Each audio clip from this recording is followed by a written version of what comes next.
नमस्कार, मैं सुकन्या सिंह आप सभी दर्शकों का अन्नदाता कार्यक्रम में स्वागत करती हूं। किसान हमारे देश के अन्नदाता हैं और वे ही हमारे देश के भाग्य विधाता हैं। ऐसे ही भारतीय किसानों को खेतीबाड़ी से जुड़ी हुई बहुत सी नई लाभकारी जानकारियां देने के लिए हर रोज सुबह हम आपके साथ आते हैं। तो चलिए कार्यक्रम शुरू करने से पहले देखते हैं क्या है आज के अन्नदाता में। टमाटर की फसल में लगने वाले कीट और रोगों का नियंत्रण। कोरोना वायरस संकट की वजह से अधिकतर क्षेत्रों की रफ्तार थम गई है, लेकिन खेती किसानी पिछले साल से भी अधिक तेजी से हो रही है। कोविड-19 संकट की वजह से शहर छोड़कर गांव आए लोग खेती में जुटे हुए हैं। फसलों का उत्पादन और एरिया बढ़ा है, तो किसान भाइयों कृषि कार्यों में कौन कौन सी सावधानियां रखें, आइए जानते हैं। जैसा कि हम जानते हैं हमारा भारत कृषि प्रधान देश है और इन दिनों हम लोग एक महामारी से जूझ रहे हैं, प्रयास कर रहे हैं जीतने का और आने वाले दिनों में ज़रूर हम लोग जीत हासिल कर लेंगे। लेकिन अभी हम लोगों को लड़ाई जारी रखना है। हमारे जो किसान बंधु हैं इनसे घबराए नहीं। भारत सरकार ने बहुत ही स्पष्ट रूप से दिशा निर्देश या जिसे गाइडलाइन कहेंगे जारी कर दिया है। हमारे किसान भाई उन निर्देशों का अक्षरशः पालन करते हुए अपने खेती के कार्य में लगे रहें, कृषि के कार्य में लगे रहें। और जो भारत सरकार का निर्देश है उसमें हम लोग सोशल डिस्टेंसिंग को प्राथमिकता दे रहे हैं, दें। और जो भी कृषि कार्य है जैसे बीज का बुआई हो या निकाई गुड़ाई हो या फसल की कटाई हो, उसमें सोशल डिस्टेंसिंग का पालन करें और ज़रूर हम लोग जीतेंगे इस लड़ाई से और अच्छी खेती को हम लोग प्राप्त करेंगे। खेत में कार्य करते वक्त किसानों को यह ध्यान रखना चाहिए कि वो साबुन से हाथ जरूर धोते रहें। इसके अतिरिक्त खेत में खाद या फिर कीटनाशक के अलावा अगर बोरी आदि में कुछ आवश्यक सामग्री ले जा रहे हों तो उसे सैनिटाइज जरूर कर लें। तो वहीं खेत पर कोई अनजान श्रमिक आ जाए तो फिर उसे खेत पर आने से रोकें ताकि इस वायरस के संक्रमण को रोका जा सके। और जैसा कि किसान बंधु अब तक अवगत हो चुके हैं कि इस बीमारी में सोशल डिस्टेंसिंग का और सैनिटाइजिंग का बहुत ही महत्व है। वो जो भी उपकरण यूज कर रहे हैं दूसरे किसानों को भी देते हैं। तो ये अगर कोई किसान यूज करता है उसको पहले सैनिटाइज कर ले, अपने को सैनिटाइज कर ले, उपकरण को सैनिटाइज कर दे, उसके बाद ही दूसरे किसान बंधुओं को दें। इसके अलावे अभी हमारे बहुत सारे किसान बंधु पशुपालन से जुड़े हुए हैं। तो अगर वो जहाँ पर पशु को रखे हुए हैं वहाँ यदि वो प्रवेश कर रहे हैं तो प्रवेश करने के पहले अपने आप को सैनिटाइज करें और मास्क जरूर पहने, ग्लव्स जरूर पहने, पैर में कोई वाटरप्रूफ का जूता अवश्य हो और साथ साथ जो भी हमारे पशुधन उनके लिए जो भी उपकरण यूज किया जा रहा है उसे भी जरूर वो सैनिटाइज कर लें। और जहाँ तक किसान बंधुओं के उत्पाद का बात है आराम से बाज़ार ले जाके बेचें। कहीं भी किसी तरह का अगर दिक्कत हो रहा हो तो स्थानीय प्रशासन से संपर्क करें ताकि उन्हें पास निर्गत किया जा सके। और इन सब बातों को ध्यान में रखते हुए आराम से सोशल डिस्टेंसिंग का पालन करते हुए नज़दीक के बाज़ारों में उनको बेच सकते हैं। एक ही ड्रेस को रोजाना न पहने। काम खत्म होने के बाद कपड़ों को अच्छी तरह से धोकर तेज धूप में सुखाकर ही इस्तेमाल करें। साथ ही हो सके तो मशीन एक बार उपयोग में लाने के बाद दोबारा इस्तेमाल करने से पहले अपने हाथ साबुन से जरूर धो लें। खेत में फसल काटते, खाना खाते समय एक दूसरे व्यक्ति के बीच कम से कम 3 मीटर की दूरी होनी चाहिए। अगर आप बीमार हैं तो खुद को परिवार के सभी लोगों से अलग कर लें और तुरंत डॉक्टर की सलाह लें। दूसरे लोगों से भी उचित दूरी बनाए रखें। काम होने पर घर पर रहें, सुरक्षित रहें। इसके अलावा अभी एक जगह से दूसरे जगह जो हमारा कृषि उत्पाद का ट्रांसपोर्टिंग हो रहा है, ट्रांसपोर्टिंग के समय में भी ध्यान देने की बात है कि जो भी हमारा कृषि उत्पाद है उसको अच्छी तरह से पैकिंग करें ताकि उसमें किसी भी तरह का संक्रमण का संभावना ना रहे। और विगत वर्षों की भांति इस वर्ष भी सभी दुकानों में फर्टिलाइज़र का, बीजों का आवागमन होगा और वो वहाँ से क्रय करके हमारा मौसम है उसमें वो खेती कर सकते हैं। किसान भाइयों, अभी तक आपने खेती से जुड़ी हुई कुछ उपयोगी जानकारियां देखी। अब लेते हैं एक छोटा सा ब्रेक, जल्द ही लौटेंगे और कार्यक्रम में आगे भी है खेतीबाड़ी से जुड़ी हुई महत्वपूर्ण जानकारियां, तो बने रहिए हमारे साथ। ब्रेक के बाद आप सभी दर्शकों का अन्नदाता में स्वागत है। चलिए अब रुक करते हैं अगली कड़ी की ओर। प्रदेश के जिन किसान भाइयों ने टमाटर की फसल लगाई है, उनकी फसल में इस समय कुछ हानिकारक कीट और रोगों का प्रकोप देखा जा रहा है, जो फसल को काफी नुकसान पहुंचाते हैं। तो किसान भाइयों, टमाटर की फसल में इन कीट व्याधियों की पहचान कर नियंत्रण कैसे करें, इस बारे में जानकारी दे रहे हैं डॉक्टर जेसी गुप्ता। किसान भाइयों, हमारे देश में टमाटर की फसल बहुत तादाद में किसान भाई लगाते हैं। किसान भाइयों, अपने राज्य में टमाटर की खेती बड़े पैमाने पर की जाती है और इस फसल में कई प्रकार के कीट और रोग का प्रकोप देखा जा रहा है, जिनका समय रहते नियंत्रण करना जरूरी है, अन्यथा ये कीट और रोग टमाटर की फसल को भारी नुकसान पहुंचाते हैं। किसान भाइयों, टमाटर में फल छेदक जो कीट है बहुत अधिक नुकसान पहुंचाता है। फल छेदक कीट से प्रभावित फल काणे हो जाते हैं और ऐसे फलों का कुछ भी बाजार भाव अच्छा नहीं मिल पाता और किसानों को भारी नुकसान उठाना पड़ता है। किसान भाइयों, इस कीट के नियंत्रण के लिए कीटग्रस्त फलों को तोड़कर नष्ट करें। इसके अलावा नीम आधारित कीटनाशक दवा का प्रयोग करें। किसान भाइयों, इस प्रकार का अगर कीट आपको दिखाई दे रहा है तो किसान भाइयों, आप कीट नियंत्रण करने के लिए डाइमेथोएट दवा है, डाइमेथोएट दवा 750 मिलीलीटर दवा 500 लीटर पानी में घोल बना करके छिड़काव करें, या स्पाइनोसेट दवा 170 मिलीलीटर दवा 500 लीटर पानी में घोल बना करके प्रति हेक्टेयर के हिसाब से छिड़काव करें।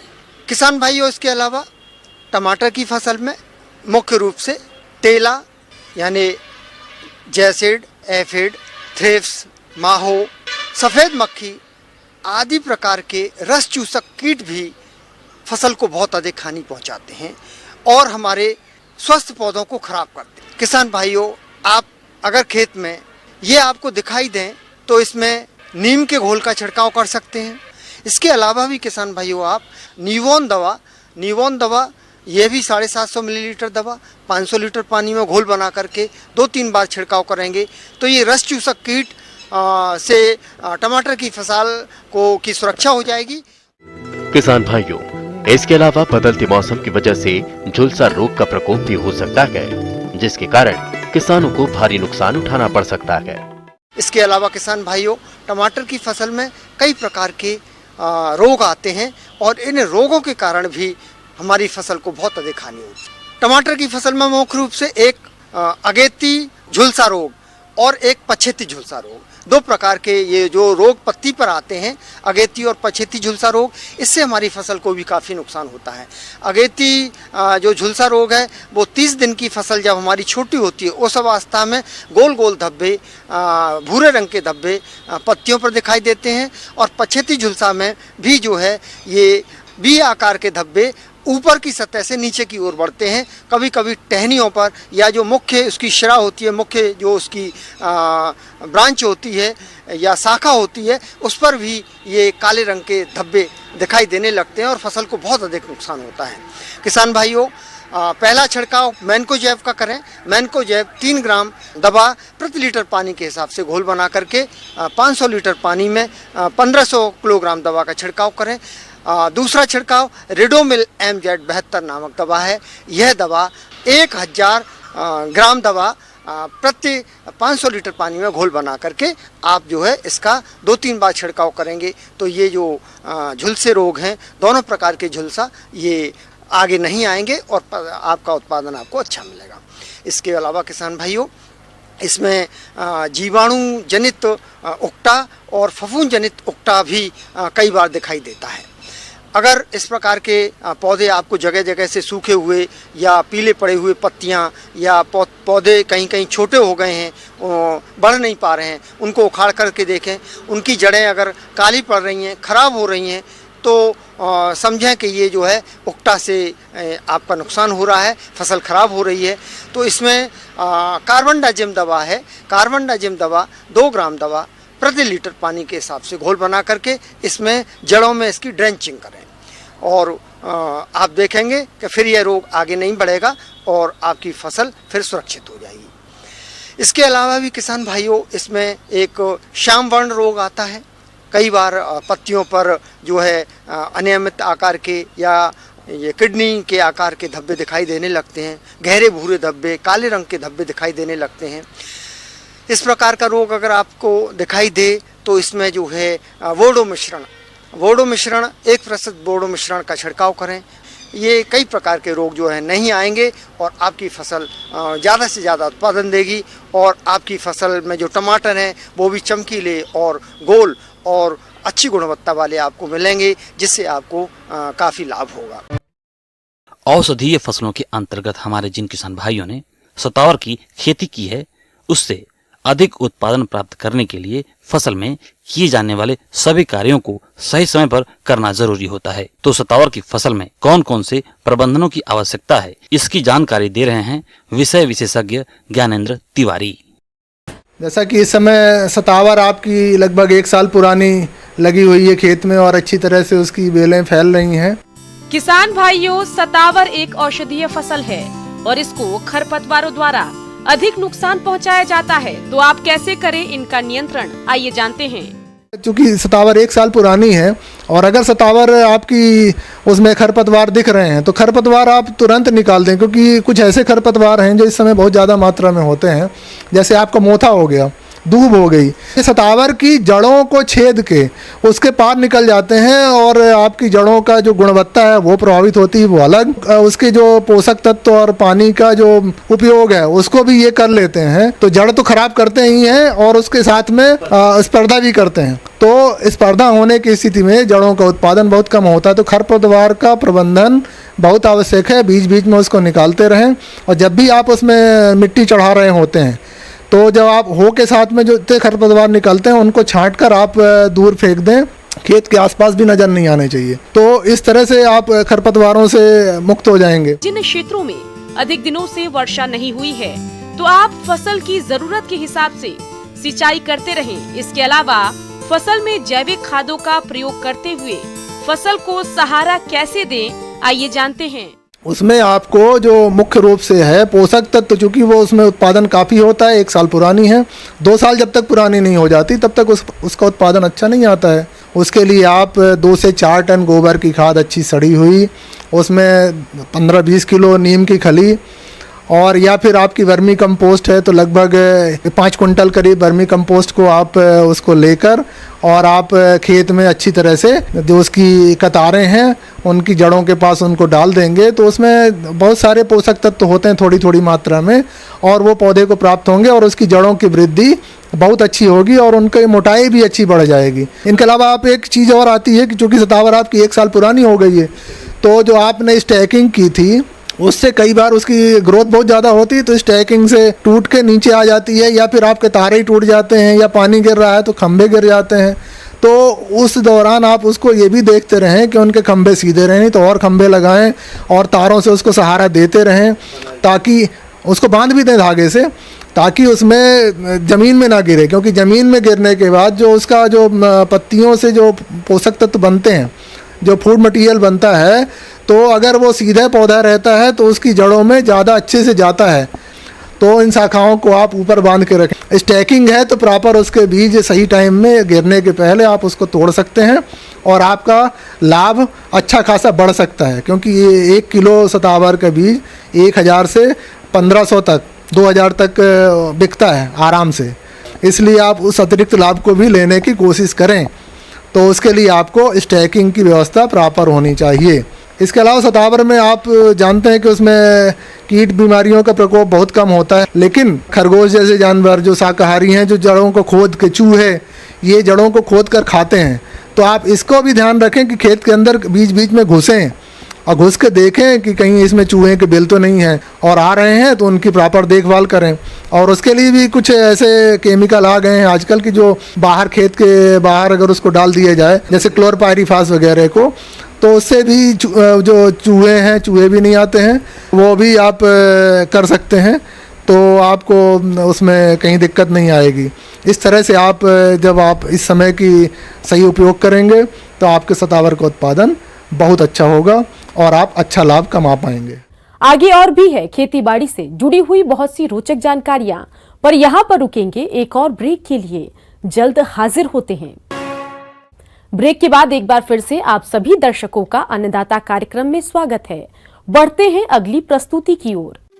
मौसम के अनुसार प्रबंधनों पर ही टिकी है आपकी खेतीबाड़ी, इसलिए मौसम पूर्वानुमान और उस पर आधारित साप्ताहिक कृषि सलाह इस प्रकार है।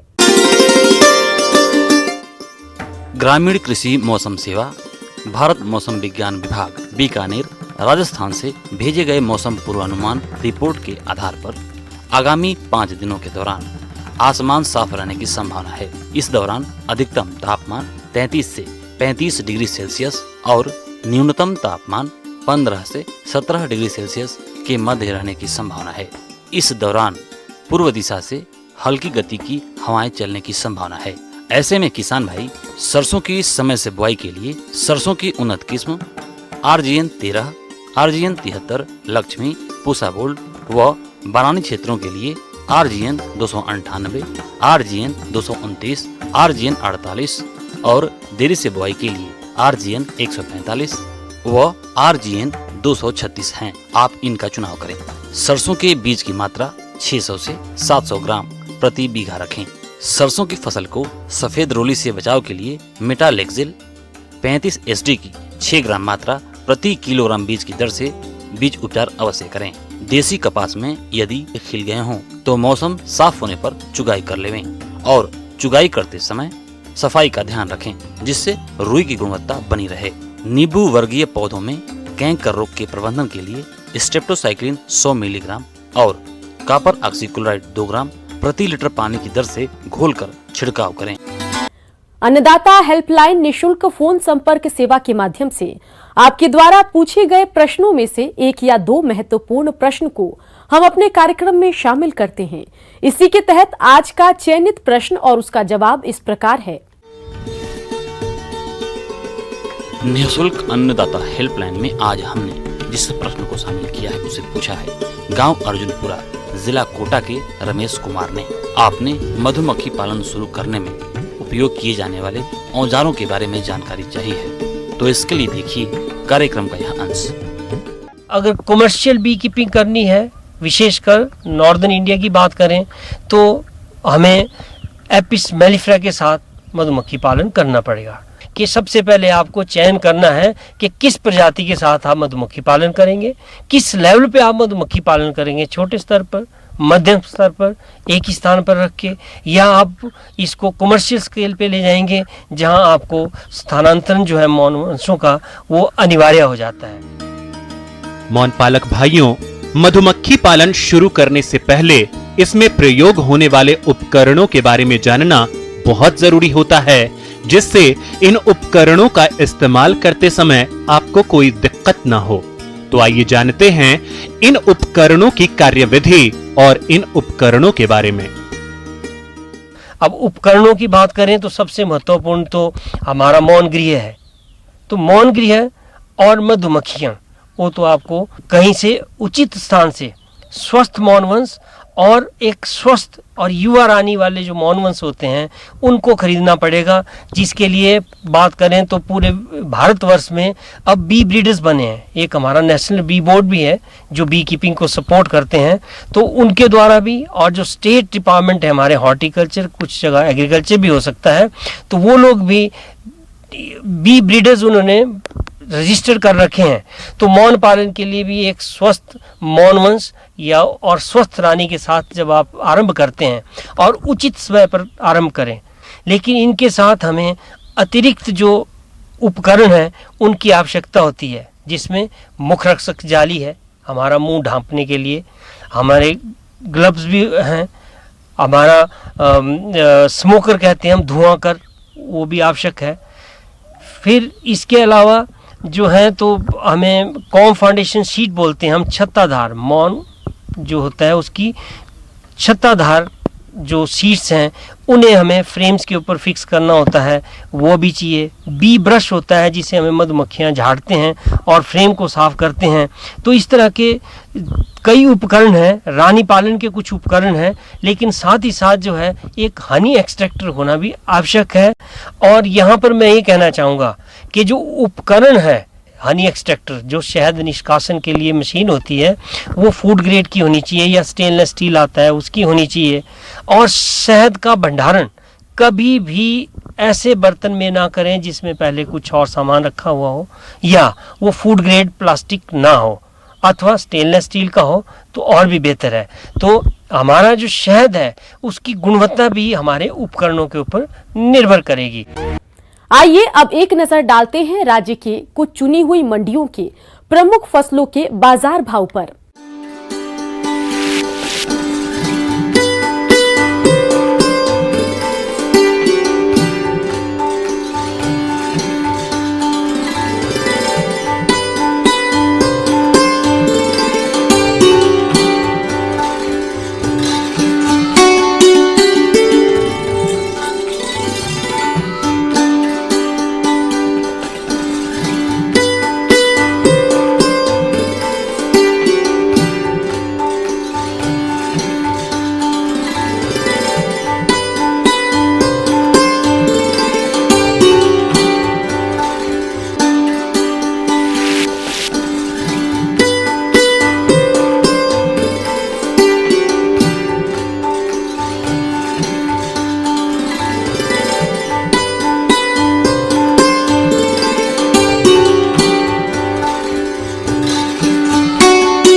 किसान भाइयों, अन्नदाता आपकी सेवा के लिए संकल्परत है। कृषि संबंधित समस्या और सुझावों के लिए आप हमें इस पते पर संपर्क कर सकते हैं। प्रोड्यूसर अन्नदाता, news 18 Rajasthan, Ramoji film city, Hyderabad 501512।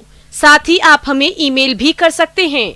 हमारा ईमेल है p18annadaata@nw18.com। इसके अतिरिक्त आप हमें निशुल्क हेल्पलाइन नंबर 180041921555 पर सोमवार से शनिवार सुबह 10 से शाम 4 बजे के बीच संपर्क कर सकते हैं। किसान भाइयों, अब समय हो रहा है आपसे विदा लेने का, तो हमारी अन्नदाता टीम को दीजिए इजाजत। कल फिर आपसे मुलाकात होगी कृषि संबंधित कुछ और महत्वपूर्ण जानकारियों के साथ। नमस्कार।